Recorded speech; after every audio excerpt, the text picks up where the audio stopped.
The United States and NATO allies are increasing their focus on military cooperation between Russia and China in the Arctic. Russia and China have conducted joint naval exercises, Coast Guard patrols, and strategic bomber air training in the region. Iris Ferguson, the U.S. Deputy Assistant Secretary of Defense for Arctic and Global Resilience, highlighted the growing coordination in their military drills. Ferguson spoke during an online discussion hosted by the Washington-based Center for Strategic and International Studies on December 5th. She expressed concern over the increasing and unprecedented levels of collaboration between Russia and China in the military domain. PRC, I think, is one of the newer entrants on the scene, relatively speaking. I think over time, the strategic interests that they have in the region, I think, are what are giving us pause, and how their long-term vision for the region could affect our interests is giving us pause. And I think especially where we're seeing the increasing levels of collaboration between Russia and the PRC and unprecedented styles of collaboration, especially in the military domain, give us, again, pause.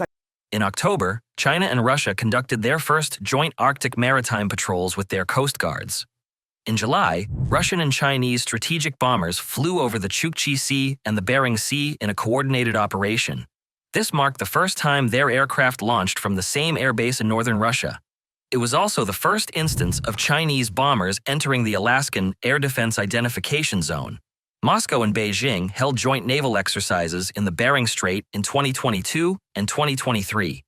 Although China has no Arctic territory, it is interested in mineral exploration and a potential shipping route to Europe. The pullout of the Arctic ice cap due to climate change has opened new opportunities for China. Stephanie Pezard, an Associate Research Department Director at the RAND Corporation, called this cooperation an unexpected development. She noted that Russia previously sought to surpass China in Arctic industrial development.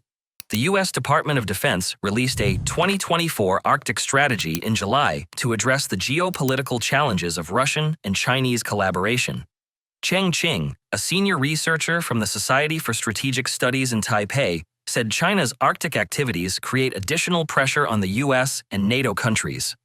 Chang noted that Russia was traditionally the only adversary in the Arctic, but China has introduced a new challenge.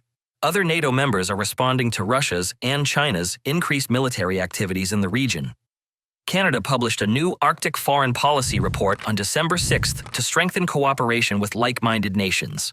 The report recommends increased diplomatic and technological collaboration with NATO countries, Japan, and South Korea.